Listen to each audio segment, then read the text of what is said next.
So in our first video we did about the CRC Metricks car, we gave it a lot of praise, and I stand behind a lot of the statements I made, especially after wrenching again on my X-Ray F1 and stealing a part off of my X12 2024 for the Metricks car. I mean, I've had this car torn apart at least 8 or 9 times, if not more, working on trying to get the right ride height. So I want to talk to you guys about it here. I'm Chad. This is the Dorky N40 RC channel. We're going to make you faster today. So the big appeal for myself of getting back into GT12 and getting the Metricks car is the fact that we don't have to worry about the tire game anymore. I spoke about that in the last video.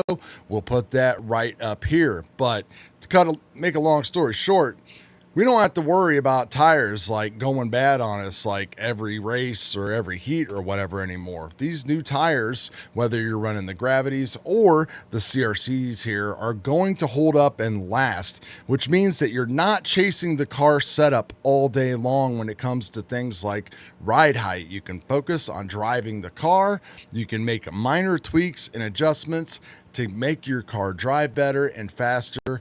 The grip on these tires is super consistent. Mine are about probably 75 to 80% there right now, and we've had very, very little wear, and hopefully we'll be able to start putting down even more power. Now, CRC has a lot of videos that they did. They kind of fell off the radar after they did their initial videos. And they've got the newest revision of their manual out. And they talk about how to build the car when you have certain size tires in order to get a certain ride height. The problem is they don't really mention what that ride height is. In some of their videos, they claim that like if you build the car a certain way, you are going to be able to get the car down to around 3.5 millimeters. Minimum on this stuff is around 3. You really don't need to go that low with GT12. You probably want to play it a little bit safer.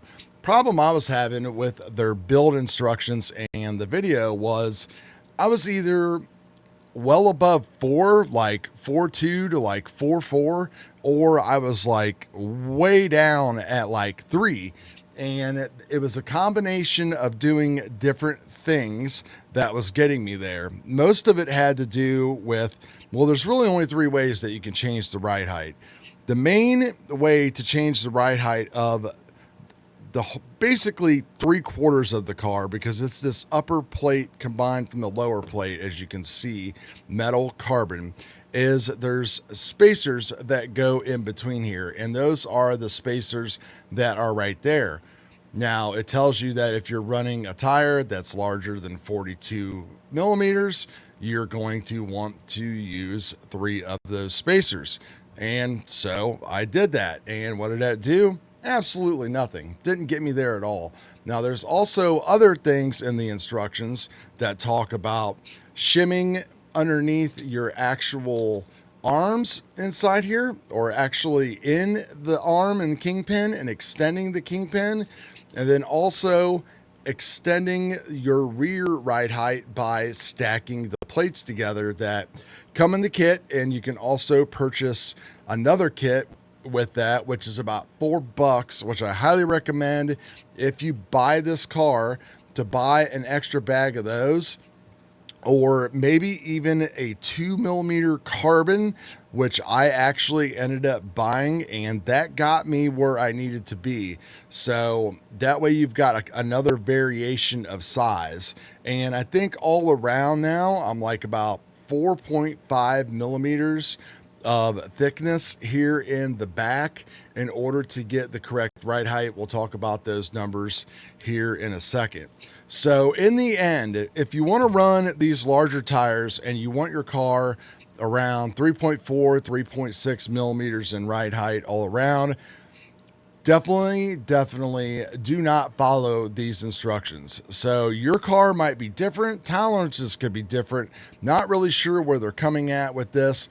On their videos, they did specify that running larger tires like these are the gravities, they showed you how to do it, but it said it would get you at an acceptable height, but they never really measured it and showed us what that acceptable height was. So I don't know if they were talking about 3 millimeters or 4 millimeters or what. So what we ended up doing was we only used one of the 3076 shims on each of the pivot screws. So we have just one shim. Each shim is about, let's say, 0.8 millimeters. And if you take one out, that doesn't mean that the entire car drops down 0.8 millimeters. Again, there's tolerance differences and how you kind of, snug things up, this and that, everything else. Now, you're also going to have to change a couple other things when you do that. So basically, we're using what they would call the single dot system, even though our tires are way bigger. You also have to go ahead and put in the single dot battery spacer. And that battery spacer right here is what takes up the slack and mates up with that top plate there. So that way your battery tray, which is kind of floating, it's like part of having the low slung weight and everything, is even and floats perfectly and rotates with everything. So you do not have a problem at all. Now, the last thing that you need to do is you have to, of course, do the rear. Like I said, that's going to set your rear ride height. They talk about that on this page right here, and they are correct here. The only thing is you're probably going to have to go a little bit thicker back there than the 3.5 millimeters. I had to. I'm at like 4.2 right now. I think I started at 4.5 and was able to actually get that combination down to 4.2. And that has my rear pod back here measured at about 3.7. So right now with the battery and everything in, I'm like 3.7, 3.5, and around 3.4-ish, 3.5-ish up here on the front. And that will give me a little bit of wiggle room here if I want to play with, some spring rates or preload or whatever. I did change the springs to the 0.5s versus the 0.55s. Local Fast Guide, legendary Ron Mick, told me to do that, and we got that taken care of. Now, the last thing you need to do to work on the front ride height is going to be actually spacing on your front kingpins. More importantly, what you're going to do is you're going to put spacing underneath the arms. So if we look right inside there, you can see that there is a kingpin, and underneath the kingpin, I have 1.5 millimeters of spacer. So if we look at the instructions here, talking about putting it right here. So they basically tell you in the kit to take your ride height washers and put those on the kingpin. But that just doesn't work, because what happens is the more you stack on the kingpin and you use these kingpin extender shims, it still creates too much preload up here, which just springs the front end like to high heaven. So you can actually end up being lower in the back and higher in the front. So definitely put your spacers right here, and any type of spacers will work. You could actually even do what I'm doing right now, and you get 2 of these for each side in the kit. So they don't fit 100% perfectly, but they work. So I took these 2 and I stacked them underneath there. And then when you get up to the top right here, you're not going to need to do any of the additional shimming. All you're going to want to do is just take your bolt, put it through the 1208 washer, and then put that down. And then this will allow you, if you want to have a little bit of preload, if you can basically stick one of those in there if you need to gain a little bit more, or if you like the way that your car is running and you don't want that preload, what you're going to have to do then is you're going to have to take some out down here. So then you're going to have to get in to picking up smaller size shim kits. I have a lot of this stuff, especially for oval racing. I've got like an entire crazy shim kit that goes up in like 0.1 increments. So it's very handy to have something like that, but I know a lot of you guys don't. But this general direction should get you guys where you need to be. And it took me a long time to get to this. Like I said, I took the car apart a bunch, which is pretty easy because, you know, in the back here to do the back right height, you literally just have these 4 screws. You pull off the entire axle, you change these, you put them back on. That's done. When it comes to the plates, this is kind of a little bit of a pain in the butt because you have to take the battery plate off. So there's 4 screws that holds that.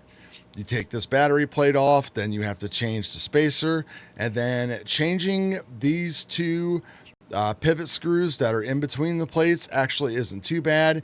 You just kind of loosen one up and you take the other one out, and you can actually turn this whole damn assembly here with everything on it and just pull or add shims as you need, put it all back together, put your lock nuts back on, and you're pretty much set up and ready to go. After you're done with that, of course, you might need to play around with retweaking your body.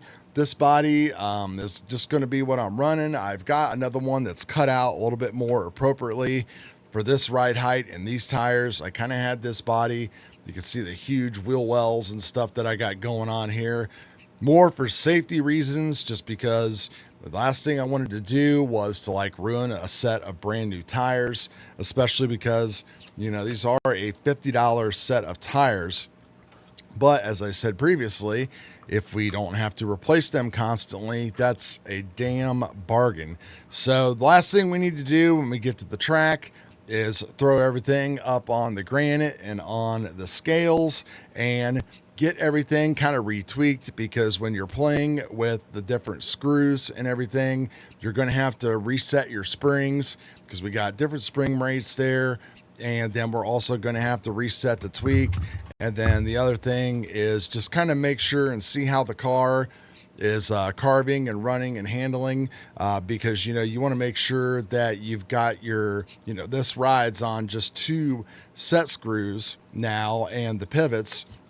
Want to make sure that that is moving nice and free. So if the car doesn't seem to be turning as good or whatever, then it might be a little bit bound, and, you know, we can loosen those up a little bit until we get to a point as far as, you know, how comfortable we are with it.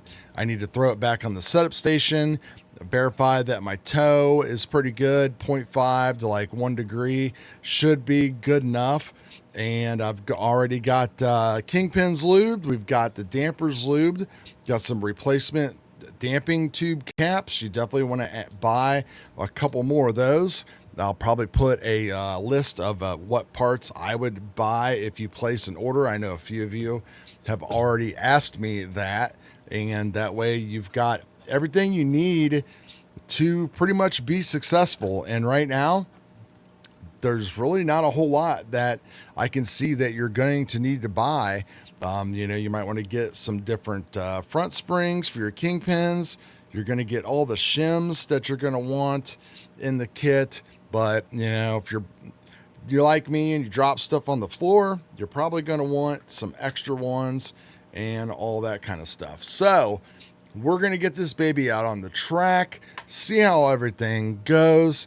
Very happy with that, but I just wanted to get this information out there just to kind of help people out, because some people might have seen that video and are working on their Metricks cars right now, or have them ordered and are going to get them, and they're going to be like, what the hell?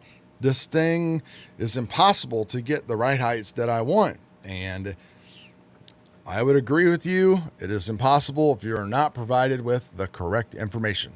It's going to do it. We'll talk to you guys later. Peace.